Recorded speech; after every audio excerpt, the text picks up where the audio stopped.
So we know now that we are in a very good cycle because we've been winning, those past years, and some year will happen that we won't, and that would be another team. That's fine. But for us, even if we do not win, those are the 4 elements that we've been working not in the past 3, 4, or 5 years, in the past 20 years. Which are them? The first is a commitment with an spectacular football. It's a way of playing. It's, we do not want any Italian here. No Italian, great. We do not want to play catenaccio. We do not want to have 10 people back, waiting, just willing not to tie the match or, willing to make a goal. That's not our way.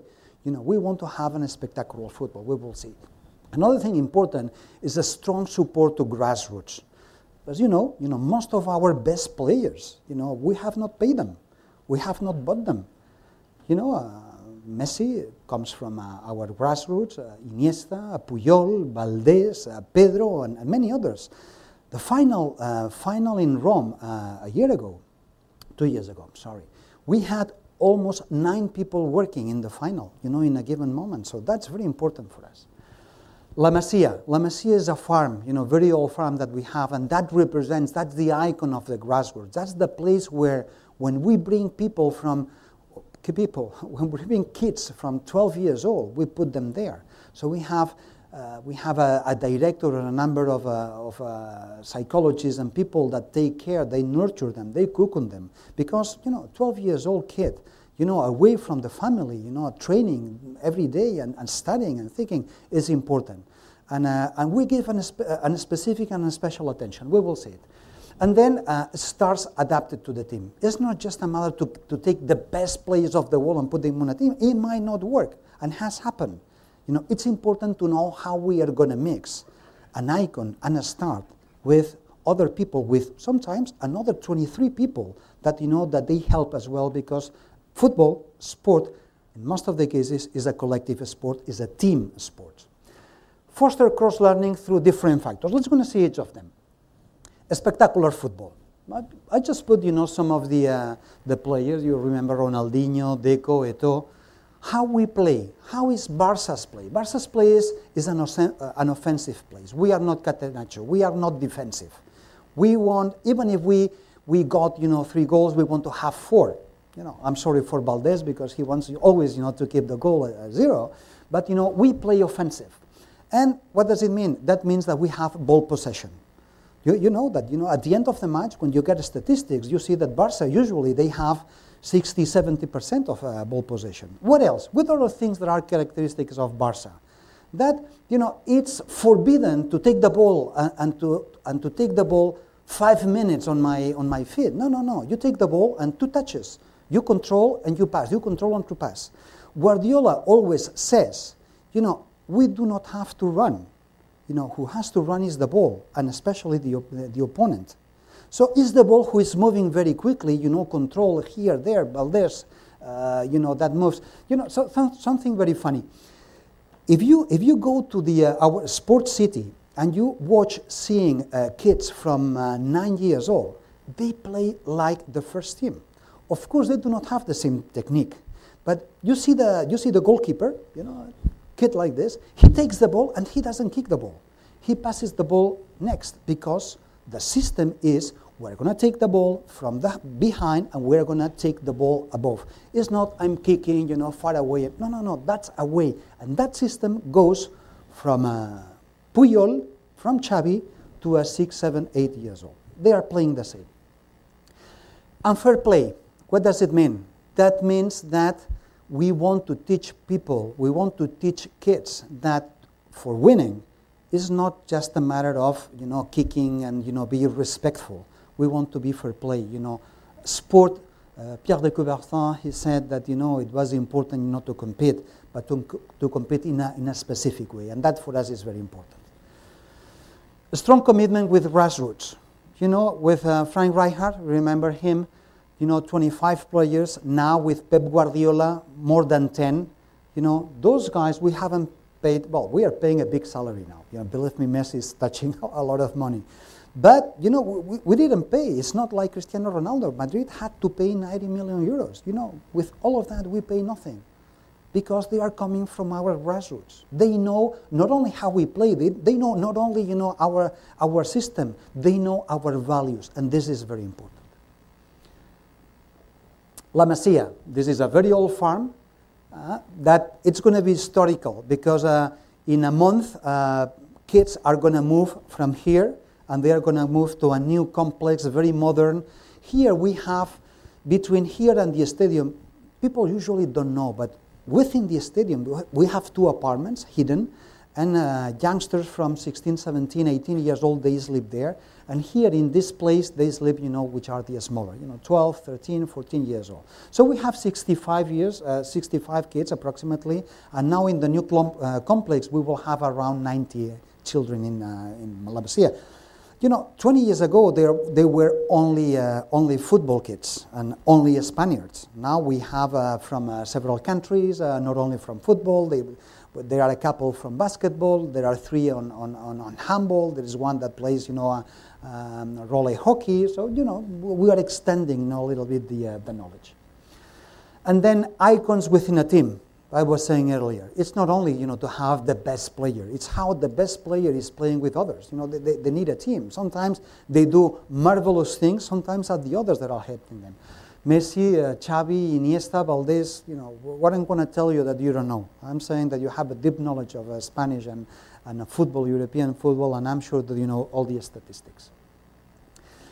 Let me just give you a few memories because that was important. It's very recent that, you know, we won the title, but, you know, I'm just saying this because this final picture represents what is our feeling. You remember when the match was finished, Puyol, our captain, that played, it was a surprise. I was shocked. 2 things on the final. The first one is when Man U start playing, I was saying, oh my God, what's going to happen? The first 5-10 minutes, that was amazing.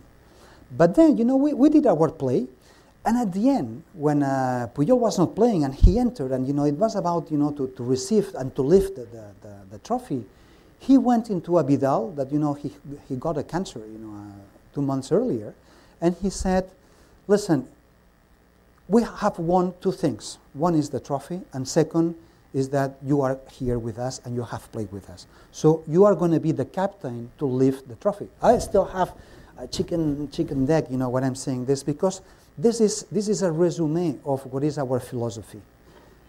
Imagine, you know, how important it is to be in the picture, to explain your grandchildren that you were in London at Wembley and, you know, lifting the trophy. And, you know, Puyol said, no, I've consulted with the other captains and we want you to be the one that you have to lift. That's a little bit the philosophy of Barca. Let's move. That was about sport clubs. What about, you know, institutional authorities and as well? You know, it's very easy, you know, sport investment, you know, has to be considered, you know, in several planes, not only on sport. Has to be considered in terms of education, has to be considered as well on tourism, especially, you know, Middle East, in the Gulf. You have plenty of examples how sport tourism is being, you know, a great asset. You know, a lot of people is coming, you know, in Bahrain, here in the kingdom, you know, in Qatar. You know, this is a good learning from other countries, from Occidental countries. Nation building, that's something, for example, that Barca did. You know that, you know, in Spain, our Catalan roots, you know, Barca, for many years, he was saying, we are Catalan, you know, we have a flag, something like that, as well in the environment. Local community, the same. There are advantages of the community developing sports, you know, on the social, on the economical, on the health. It's very important, you know, health. We want to have our kids doing sports because while they are doing sports, they are not doing other things. And we believe, and, you know, especially, you know, to develop, you know, especially, you know, city projection as well. Business investors. What are you expecting? I'm sure, you know, a lot of people, I've been introduced to many investors and many businessmen here. What are you expecting? I have just a few examples here. Are we only expecting making money from an investment? No, I can tell you, you know, while I was the chief marketing officer of the club, I met a lot of investors, you know, looking for other things, not only, you know, a return on investment in cash. What were? Recognition, could be building either product awareness, company awareness, personal awareness, maybe gaining, you know, market intelligence, or gaining as well, you know, a market presence because, you know, I'm introducing a new market, or recruiting partners. A lot of people were coming to the VIP, to the presidential box, and they invest money to become a sponsor because he wanted to be introduced with VIP people in the city, and that's fair. That's fair. Building relationships, generate revenue for a project, or attracting partnership dollars as well. Yeah, that's a thing. I met once a person that said, well, I would like to become a sponsor. And of course, my CMO is going to tell me that, he's looking for a return on investment in products and market share and so forth, but I would love to have a dinner with Messi. Well, it's I cannot go to Messi and to say he's going to pay whatever and because he want to have a dinner. But people, when they be loved, they become sometimes irrational. And especially, there's a lot of people in Barcelona. I've met many of them that they want to invest because they love the club, because they say I want to contribute. You know that Barca, there are few clubs in the world that the ownership of the club is of the owners. We have 175,000 members that own the club. It's not owned by a businessman. It's not owned by a company. There are a few, Real Madrid as well, and a few others. And I know that some English clubs are willing, to become and to be back, to that system. So that's fine. That's nice. You are telling us, the stakeholders, what's the arena, the industry context, but in what we can invest then. Well, if we take again, the four corners, we will start. For example, institutional authorities. They invest a lot in arenas and in the stadium. Why? Because in cities that become icons, and now all the big cities, modern cities, they have icons that attract people, attract tourism, and that's very important. We will talk just a little bit. Local community, social projects to develop, with kids, with children, health programs, community programs. Private investors, they invest in sponsorship, in licensing, in celebrity endorsement. It's a very common, or in the apparel industry. And football clubs, we've seen a little bit that, sponsorship, sport hospitality, events. If you have any stadium, you have to do events, because if not, you are not profiting the asset that you have. Stadium versus icon. What I was meaning by that? Sport has evolved a lot in the last decades, okay? 30 years ago, 40 years ago, when television was not so powerful as it is, clubs, they used to build a stadium of 40, 50,000 because there was a lot of demand. So if you love football, you had to go to the stadium because not always you had the opportunity to see a match. What happens now? Sometimes you say, yeah, I'm a member of Barca, I'm a season ticket holder, but it's raining, it's cold, well, I see it much better, I stay home. So what 20 years ago, it was a must to build a big stadium, to have a lot of attendance. Now, that represents a problem. But imagine the following, and that's what I'm saying here. Does it make sense to build a stadium just for playing 30 days? At the end, Barca Stadium, I'm not saying that we should be the opposite, but it's important the reflection. We play in our stadium no more than 30 days. Well, let's say 50 days. The other 300 days out of the 350, the stadium is empty. If you know where the stadium in Barcelona is located, premium place, plenty of parking facilities, next to the best place of Barcelona, you say, well, looking from a business standpoint, this asset is not well amortized. So what is happening now is that, and especially in the US, some people are saying, we should, as a club, we should not invest ourselves because, to build a stadium, that goes from 50 to 400, 500 million. So, money, you have to make money running. You cannot have money just sleeping in a place, in a corner. So what they are saying is that we should look at other partners to build the stadium and allow them to exploit the stadium what we are not playing. And that Americans are doing. I saw a couple of stadiums where, well, first the stadium could be covered and air conditioned, but what it was funny is that the field, the pitch, the grass, when they were not playing, it was moved out there. You seen it as well? It was moved out of the stadium for two reasons. First, because the grass needs sunshine.